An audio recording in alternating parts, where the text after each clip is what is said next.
Hello and welcome back to another episode of the Cinematic Trinity, where we talk movies, games and TV shows. And this week we are tackling the Nicolas Cage horror thriller movie Longlegs. So let's get into it.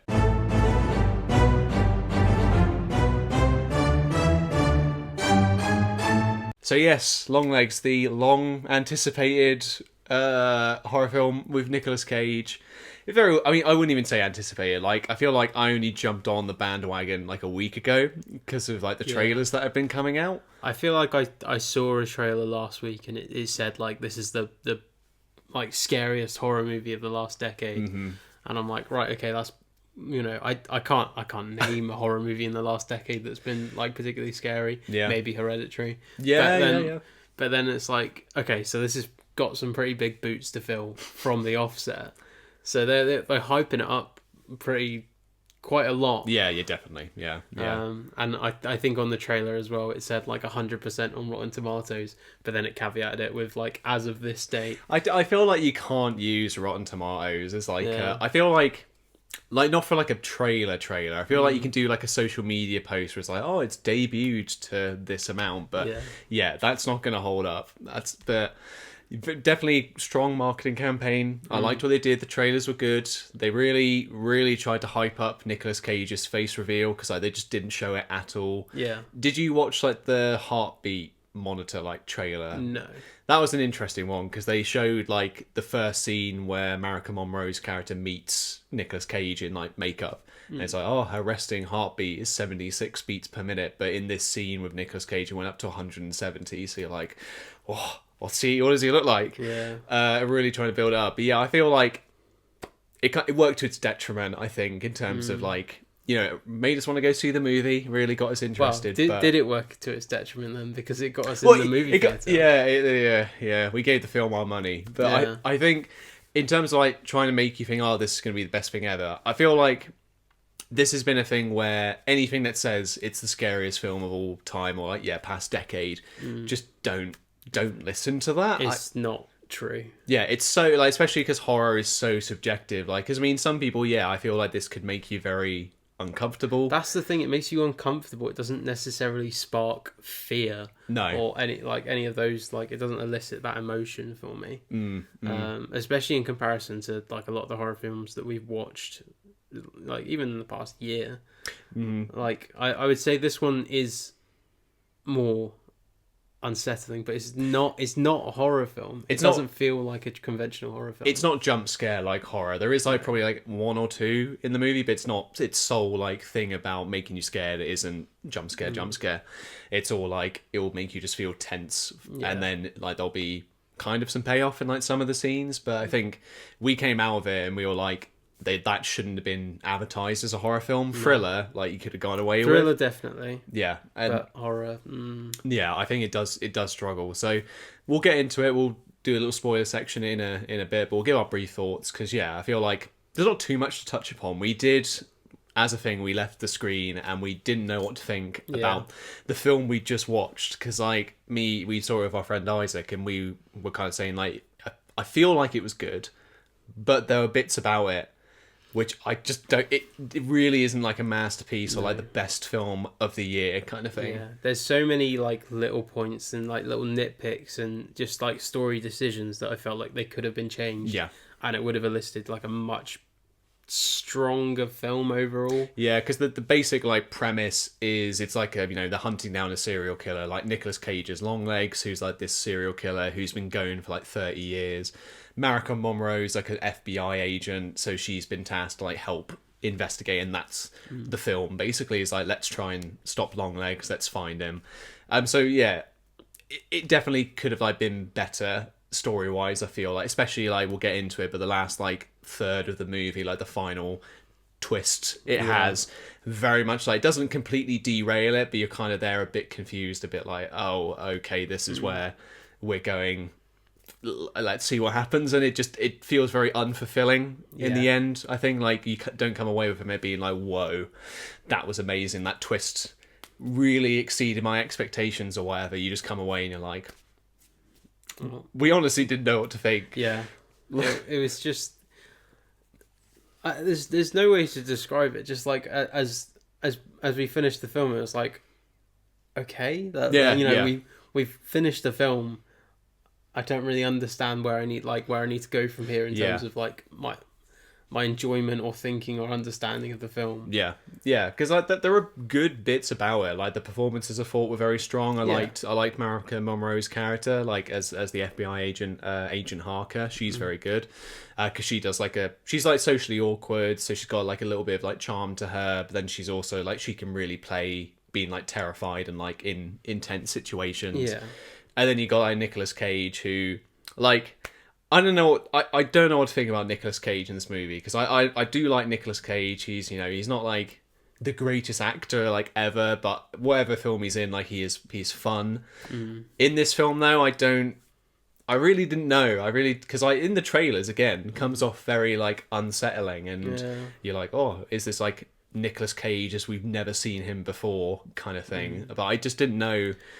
I don't know if they used him slightly wrong, like because like obviously he can do, like he's very unique, like he's very uniquely Nicolas Cage. Yeah, and he can't, he's done roles to try and shift away from it, but at the end of the day, that is still Nicolas Cage, and you are aware that is Nicolas Cage. Yeah.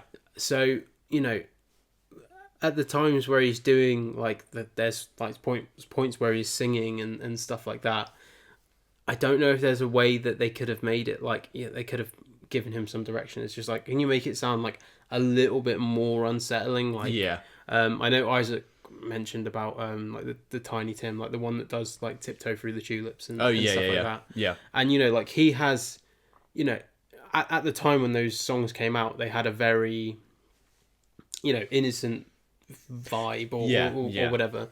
But when you use them in certain contexts, like I think it was Insidious. Oh yeah, like there's like no music playing, and then like a record comes on, and it's Tiptoe Through the Tulips. And then you see like a figure in the house, and it just like gives it a new meaning. Yeah, they just like have him singing and maybe make it a bit more unsettling, and you can do certain things to enhance a scene like that, and I don't think they necessarily did that.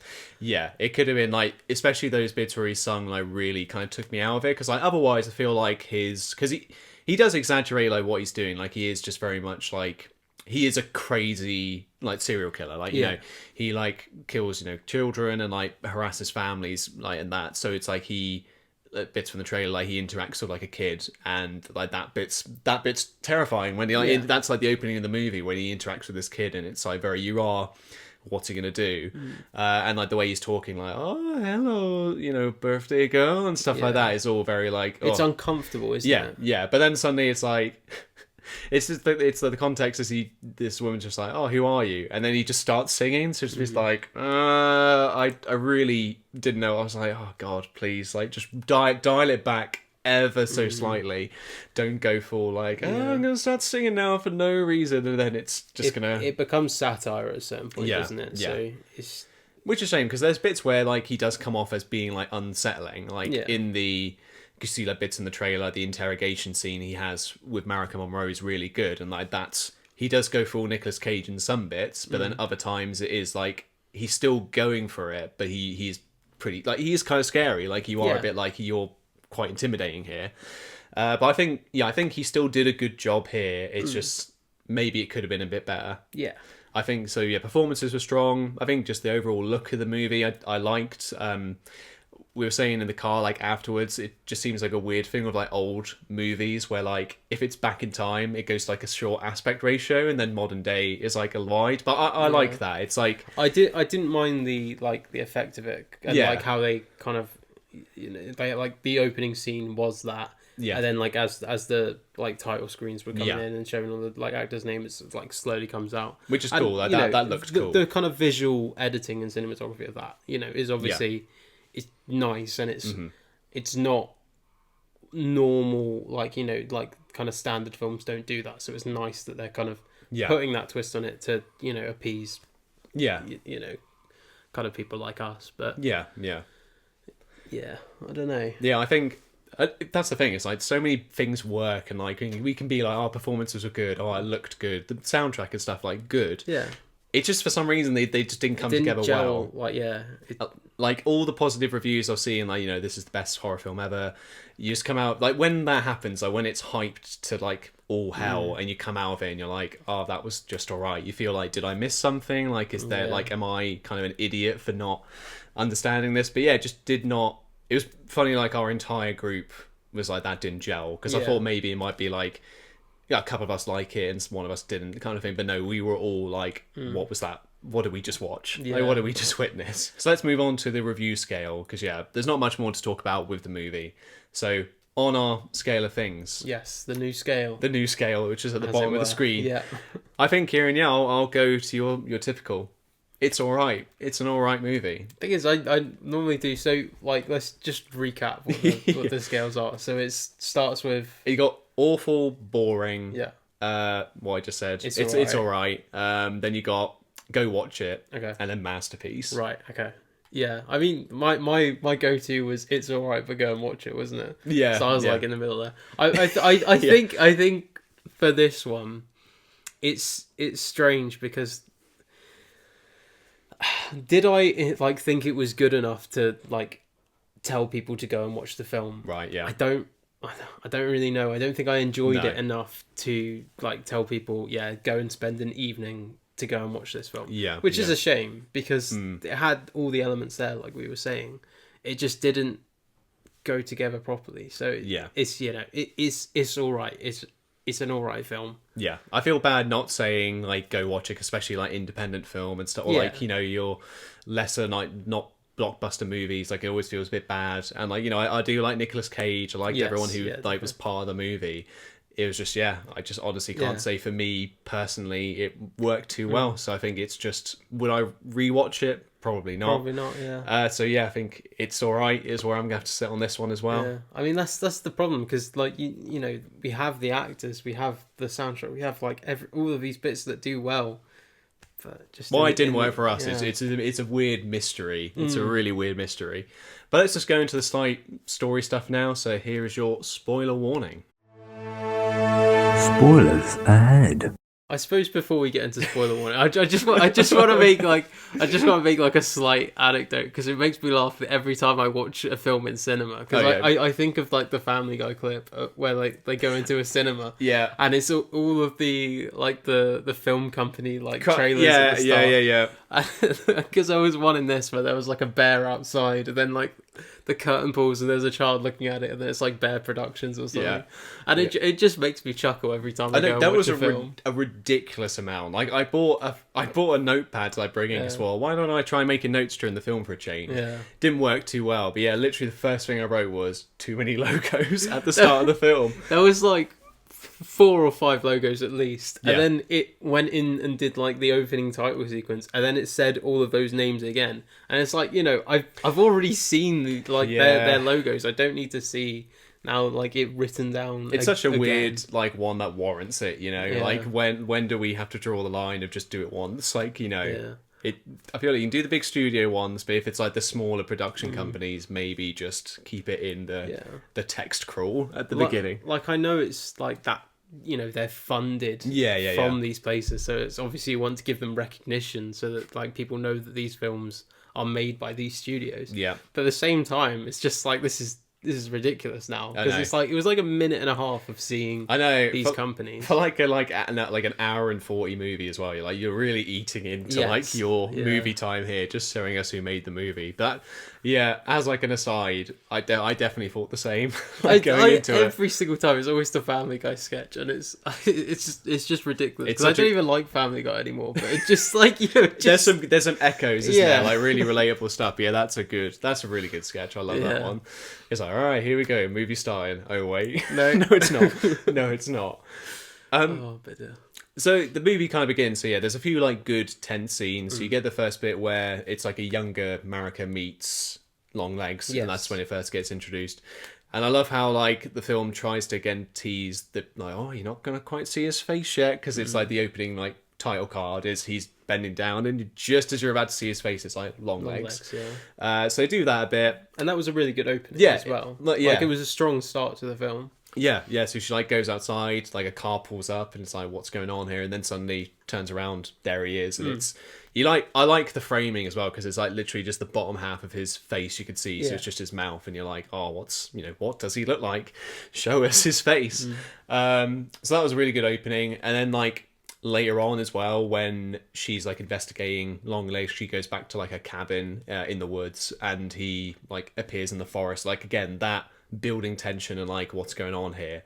And there's like some good like the sound design as well, like because you can hear him, like it's not like when the opening he goes like cuckoo cuckoo, and you like hear that in the distance, and you're like, oh god, he's here. And then she like walks outside, she's got a gun drawn, and then suddenly you see him like just walk across the screen like in the house. Which is really cool, and you're like, oh god, because there's the framing as well, like there's scenes where she was like sat at the table and like you can see the door in the frame. And I was like, there was so much of that, and like it didn't never really paid off to like someone being there in the background. But I think that's again how the film kind of gets to you. You're like, oh god, is he going to appear or something? But he never like they never kind of do that. It's like a mental kind of battle in your mind, because you like you're so on edge, well not on edge, but like it puts you in that kind of state of like tension, because you're thinking something's going to appear by that door. They're really focusing on that door, something's going to appear there, and then it kind of, I don't know the word, subjugate, is that like subverts it, subvert, kind of. That's what it was, so it kind of subverts your expectation, because you're like, well, nothing's there, it like has that for ages, and then like eventually something does show up, and then it's like, oh my god, there was something there. So it's just one of those things. It is a good tension builder. There's not like enough of them, I think, in the movie. You get like a few, but then that's kind of it. Like I feel like the first like half an hour maybe like has a few of those good moments, but then it kind of like gets into the like, let's investigate Longlegs now. Well, I guess from there they just obviously investigate a bit more. They end up going to like a barn. They find this doll of like one of the former victims who makes like an appearance as well, because we were saying afterwards like they go to the psychiatric hospital where one of like Longlegs' surviving victims lives, because like the whole thing with Longlegs is that he kills families, but he never like sets foot in the house, so it's always dad goes crazy, murders his wife and child, and they've all got like a similar birthday, like on the 14th of every month. So it's like, how's he doing this? So they visit like one of his victims in this psychiatric hospital, and I really like the performance there as well, because she's been catatonic for like however many years, and then Longlegs visits her, tells her something, and then she's like sort of ready, like up and at him again. And it's her talking to Marika's like a really good scene like between the two, because it's like, he said something to her, and she's like, if he told me to jump off like this building, I would. Like it's a very unhinged scene, because like you just don't know what's going to happen from it. And I think it's a shame that because of that, like that scene was really strong, and really kept us like captivated. And then they kind of wasted it by just like saying in like a sentence off screen what happens to that character. Yeah, like towards the end. Yeah. Because especially like there's a bit as well where she's like, if Longlegs told me to like kill you, I would. Like no hesitation. And it's like, are you? Is that what he's told you? So that's a really good. That's like against just the performances and stuff is really good. Bless you. You get a good scene. Like there's a few. It kind of cuts between some scenes of like Longlegs as well, like just going about his day. So it's like a bit where he goes into like a tool store and like harasses the woman who works there. And like that's when you get another bit where he's just driving home and he just starts screaming though, my daddy. That's pretty. I saw himself. That already became a meme, because it's just like me driving to work every day. It's just like, save me from the hell of living. That's such a. I was like, great, okay, we're already turning him into a meme. So that's kind of sprinkled throughout, because you're kind of like, oh, what's he up to? And then I guess what would you say like another like key bit that happens is, because we're not. I mean, you've got. There's like a couple bits at the start, because the detective, is it the detective? Yeah, like the FBI person. No, main character. Yeah, Marika. Yeah. So like she has like ESP or like psychic powers at some point. And it's like very heavily done at the start, where she's like, she knows that there's like the suspect that they're chasing is in this specific house, and then her partner goes up to the house and gets like immediately shot. Yeah. And she goes through this house and finds him and arrests him and stuff like that. And that leads to her being signed on for this Like, gets case. recruited, yeah. Because they, like, obviously Longlegs has been out at large for like 30 years and they haven't found anything. So they bring her on and then like start making strides with that. But after that point where she like gets recruited, they don't really use that psychic link or anything like that again. There's like, you get like echoes, I think, because there's the bit, because in the barn they find like a doll, that they find the doll, and then they like cut open the, you know, they look inside of it and it's got like a little orb brain, and like they hold like a device up to it. Like an ultrasound. Yeah, so it starts making like a noise, and it kind of like resonates with her, so she sees like, it's almost like she goes back and sees like Longlegs creating the doll. Yeah. So it's like a weird like, oh, is she gonna catch like glimpses, and that's how she's gonna catch him? But yeah, they don't. Apart from like that, they don't really do. They just like, there's little bits with the film and like little nitpicks and stuff. Where it's like that with her psychic ability, and then there's also, it kind of evolves by the end of the film and it becomes like a supernatural element to the story, and it's just like, they haven't done any in a full measure. It's always half measure. Yeah.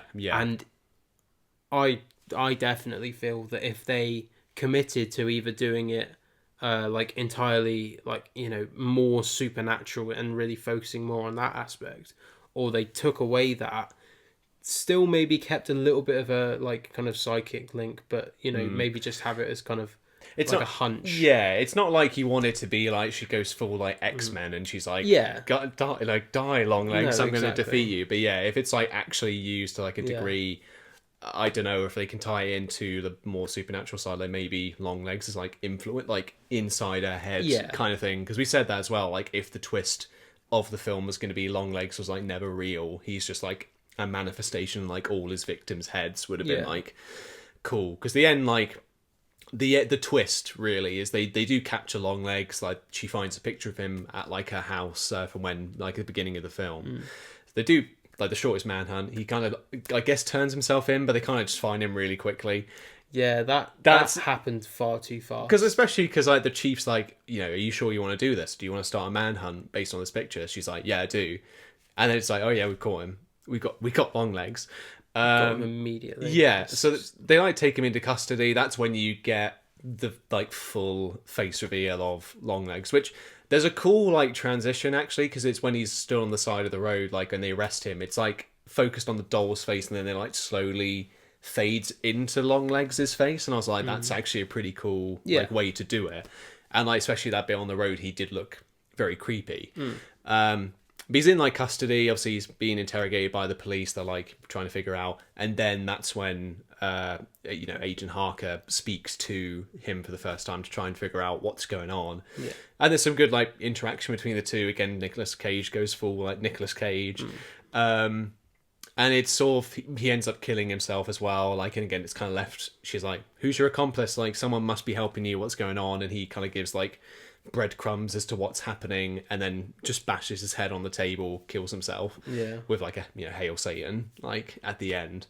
And then she gets taken back home, and then the sort of twist is that her mum was helping Longlegs the entire time, because at the beginning of the movie Longlegs was there to like kill her, and then her mum, like begging for her daughter's life, said, you know, I'll help you, basically made like a deal with Longlegs, made a deal with the devil.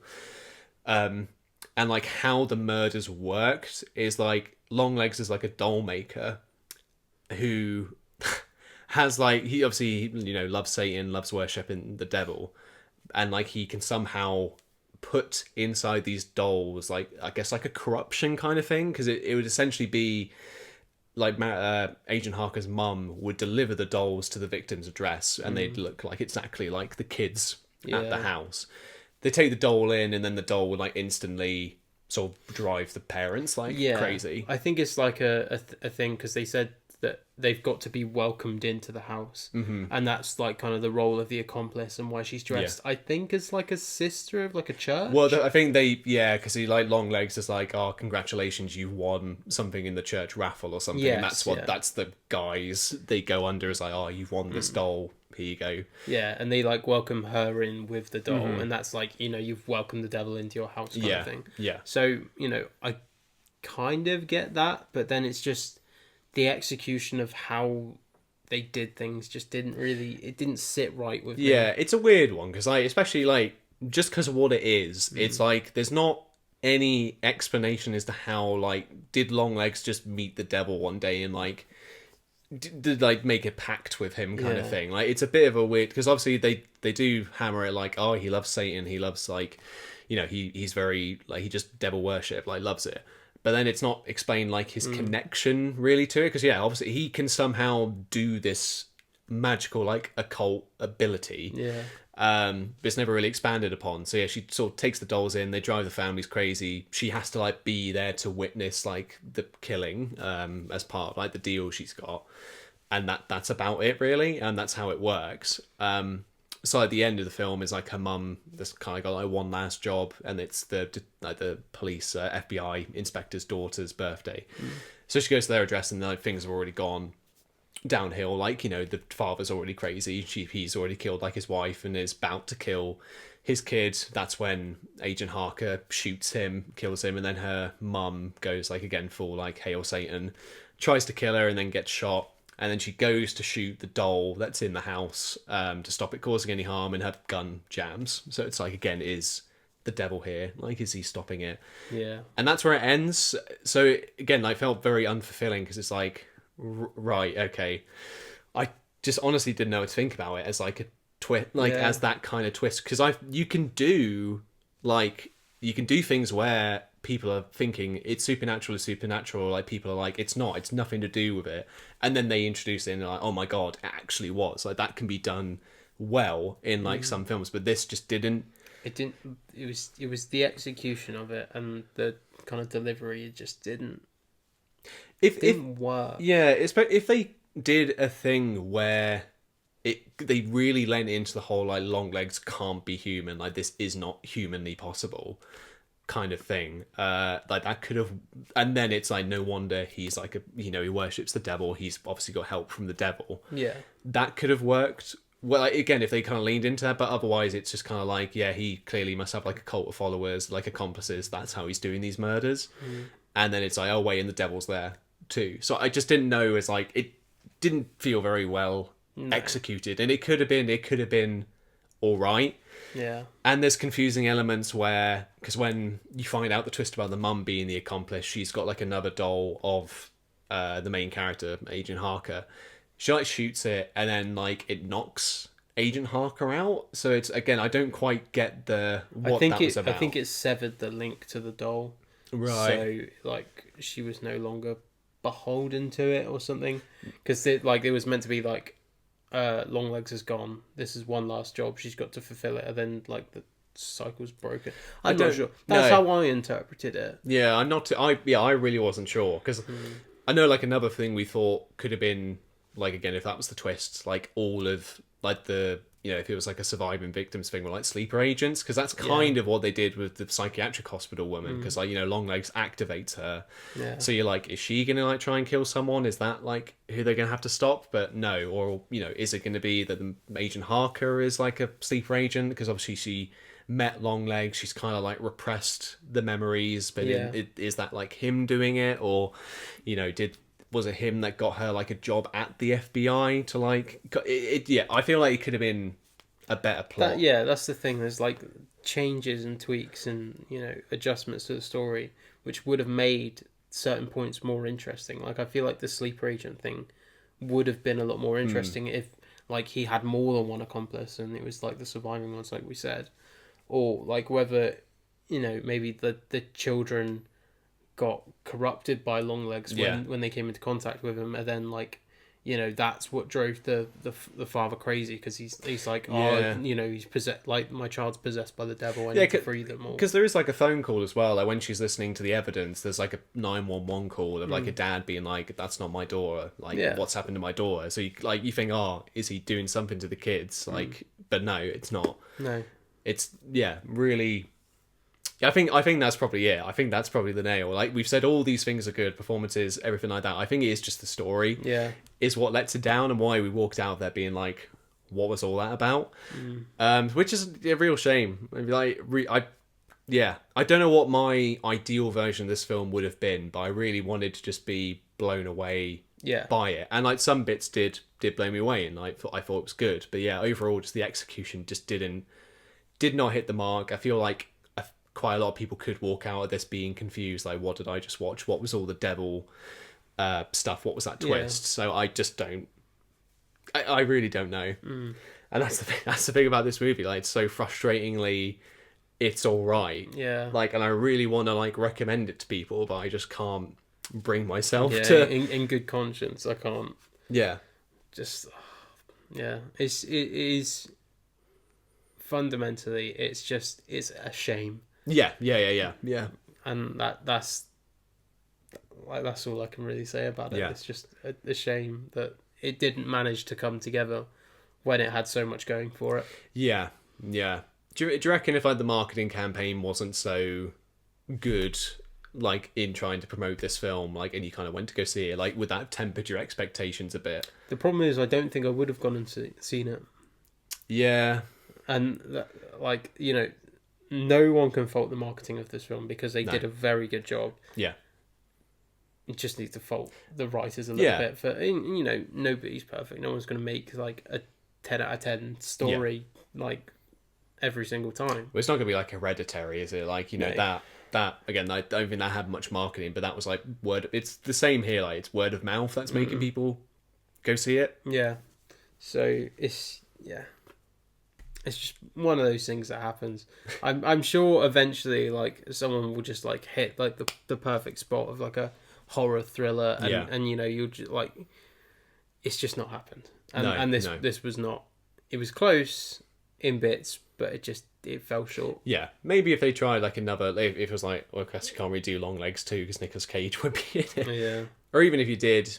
If you did like Longlegs 2, but it was like set during the 30 years, so like Longlegs could still be in it, and it just follows some of the murders and like kind of expanded on them a little bit more, maybe. Yeah, because you could always do like, obviously he's been investigated for 30 years, the case went cold. You could just do why it went cold. So I don't know, maybe they could give this another shot in like another film. But I think the product that's here is good in majority of the places, but just falls short in that story.